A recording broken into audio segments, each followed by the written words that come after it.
Donaldson Prologue to determine start positions is an integral part of off-road racing, with the company joining the ABSA family at the start of the 2010 season. I think just the brand image is excellent for us. It's the right application for our product. It's the right brand exposure. We're dealing with the people in the right industries.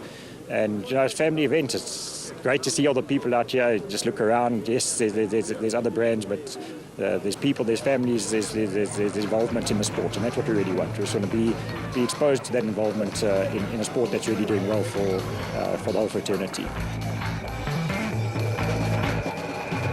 The Donaldson Jumping Castle is a popular diversion for the younger generation and keeps the kids amused for hours on end. While the young kids are playing, the older kids go racing, with the top 5 seeded teams in the special vehicle category also going into the hat to determine start positions. The special vehicle and production vehicle categories alternate who goes first, and on a compact event like the 4x4 Mega World 400, a good start position is a major advantage. Former champions Cully and Quinton Silwald drew the number 3 slot. Class P championship leaders Johan van Staden and James Rousseau would go second, and there was ironic cheers when Atlas Copco bat veteran Nick Harper and Kevin Hume drew number 1 on the road.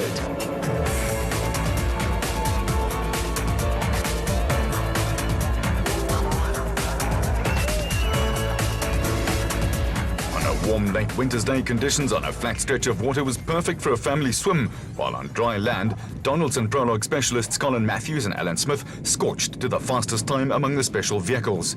In a shake-up in the Century Racing team, Matthews and Smith were out for the first time in the Century Racing CR3, previously campaigned in Class P by Mark Corbett and Rudy Balzar.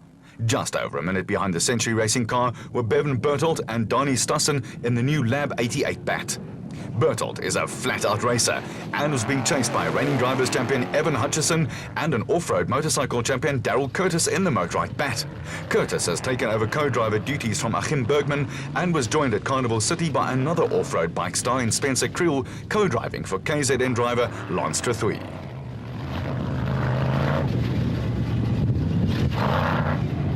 Fourth place went to Herman and Wichard Zuwald in the Zuwald Racing SVR. They lost time when they sportingly stopped to try and help championship leaders Shamir Variawa and Siegfried Rousseau out of a donga. The gesture won them a Good Sportsmanship Award, with the father and son team chased home by KZN team Clint Gibson and Gary Campbell in another of the SVR cars built by Variawa. Another father and son crew in Nardis and Louis Alberts were 6th fastest in the Rapsa bat and were just 4 seconds quicker than yet another father and son combination in Cully and Quinton Silwald in the Elegant Fuel bat. The Silwarts won the South African Championship in 2008 with their online campaign interrupted by Quinton having to write university exams. After a shaky start to this season, the pair bounced back into form with a victory on the recent Sun City 400. They couldn't settle into a rhythm though on the prologue and were disappointed with 7th place. After a strong podium finish on the Sun City 400, the Swaziland pairing of John Thompson and Clinton McNamara continued their good form by setting the fastest time in Class P in a Zarko Magnum. In a tight finish, the Swaziland crew were just 4 seconds ahead of Archie Rutherford and debutant Jacques Leroux in the Regent Racing Jimco.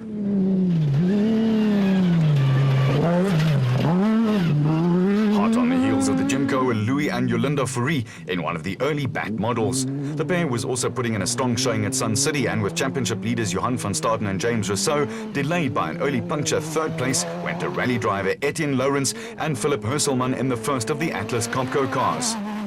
It was an impressive debut by Lawrence, while behind the Class P brigade, the Class B honours went to Simon Beckett and Steve Harris, who ran into a late gearbox problem in the Century Racing bat. Back at race headquarters, the pair frantically raced around Brackband spares outlets looking for a replacement part before stores shut up shop for the next day.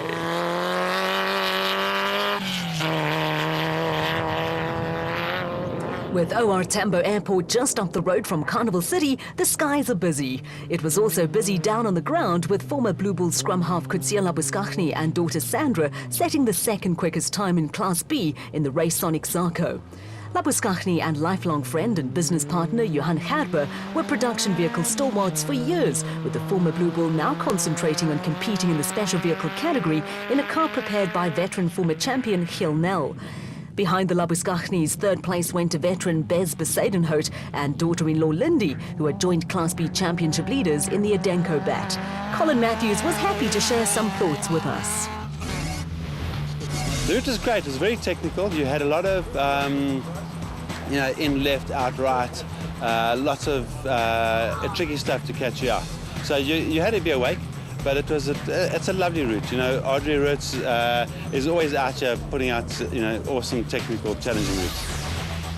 Race day features an early start for competitors, officials and off-road enthusiasts, with the Donaldson Prologue treating some crews like Neil Woolridge and Kenny Scholthammer just a little on the unfriendly side.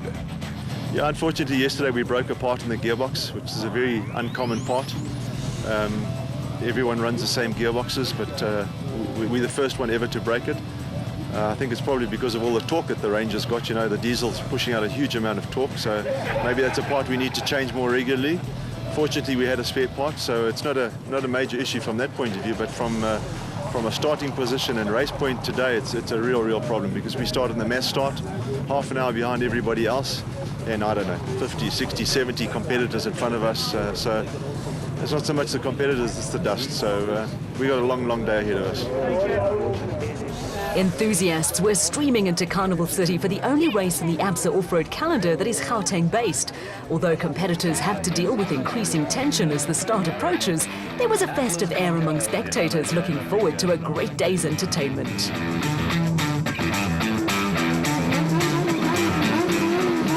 Gone are the days when competitors set off at 2-minute intervals known as dust gaps, and these days cars start according to their Donaldson Prologue times. Colin Matthews and Alan Smith know only one way to race, and that's flat out from the word go. The pair are always spectacular to watch and set off just 15 seconds ahead of Duncan Foss and Rob Howie in the first of the production vehicles. The two factory Castrol Toyota Hilux crews were looking for a first win of the season for the team, with Anthony Taylor and Robin Houghton setting off second among the production vehicles. Behind them, Bevan Berthold comes from a racing family and is another driver who has an aggressive take-no-prisoners approach to his racing. Next off the line was Evan Hutchison, a former quad racer, who nowadays also goes national championship rallying, and the reigning champion was looking to get his championship challenge back on track.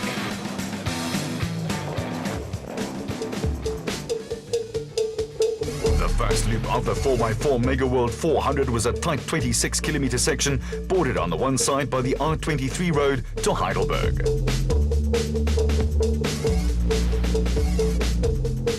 With a clear road ahead of them and no dust to worry about, Colin Matthews and Alan Smith were in the box seats in the Century Racing CR3. One of the quickest crews around, the Century Racing pair have been plagued in the past by reliability problems and were hoping to get a monkey off their backs. Reigning production vehicle drivers champion Duncan Foss and Rob Howie were giving chase in the first of the Castrol Toyota Hilux entries, with the team desperate to pick up its first win of the season. Foss and Howie went into the race lying second in the championship and needed a good result to put pressure on series leaders Chris Visser and Jaapie Badenhorst. The first of the factory Castrol Toyota Hilux entries was being chased by Anthony Taylor and Robin Houghton, who also needed a good result to boost a season in stop-start mode from the opening round of the championship in the Western Cape. The careers of Foss and Taylor have followed similar paths, with both winning SA single-seater championships and tasting success in both touring car and production car championships.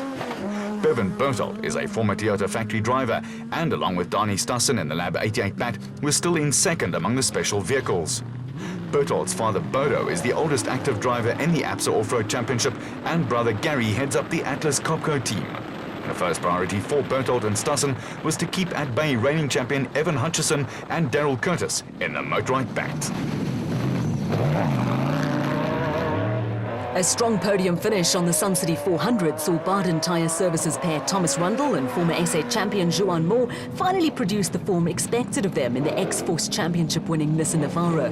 They were about to come under pressure from Herman and Richard Zulwald, who were at the front of a little train of cars with dust starting to become something of a problem.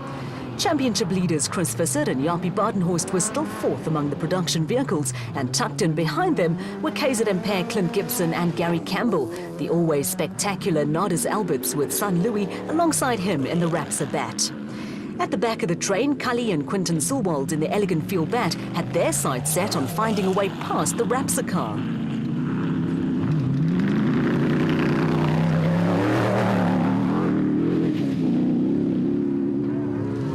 good Donaldson prologue saw brothers-in-law Mike Whitehouse and Matthew Carlson starting fifth among the production vehicles. The pair have the best reliability record of any crew in either the production or special vehicle categories, and were chuffed at being ahead of brother-in-law Terence Marsh and his co-driver Bucks Carolyn.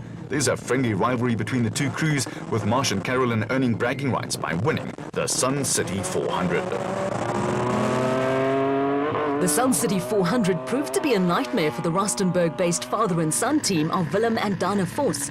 A coming together with a sizable rock saw them crash in a big way, but they also came up with an encouraging performance in the prologue and were making good progress in the Vossies Toyota Hilux.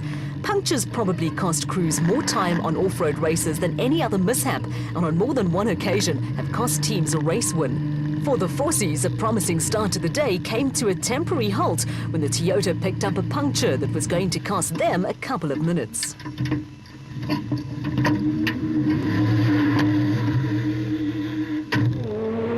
There was also a reasonable start to the day for Bloemfontein-based George Barkhuizen and David van Wyk in the AIM Toyota Hilux. They were at the front of a group of cars that included the diesel BMW of Hannes Grobler and Henny ter Steege, and Polokwane Pan, Naeem Mossaji and Rayan Barhanya in the Maxis Tyrak Porto that used to belong to Naeem's Uncle Sam. There were sections of the route where dust was now a major problem, and visibility was so poor that Grobler and ter Steege slowed to a crawl and stalled the car.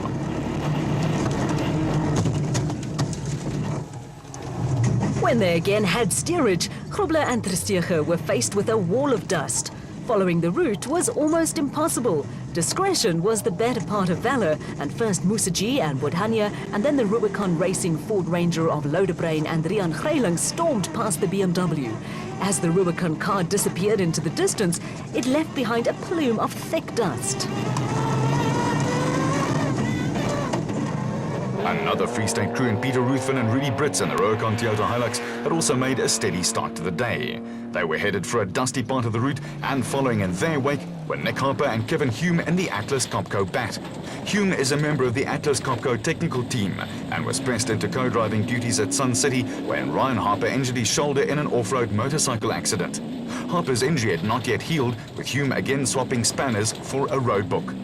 Behind the Atlas Copco car, Lonstra 3 and Spencer Krill had Class P leaders John Thompson and Clinton McNamara right on their tail. Archie Rutherford and Jacques Leroux were also in the mix, with Terence Marsh and Bucks Carolyn bringing up the rear of a little gaggle of cars in the Regent Racing Nissan Navara.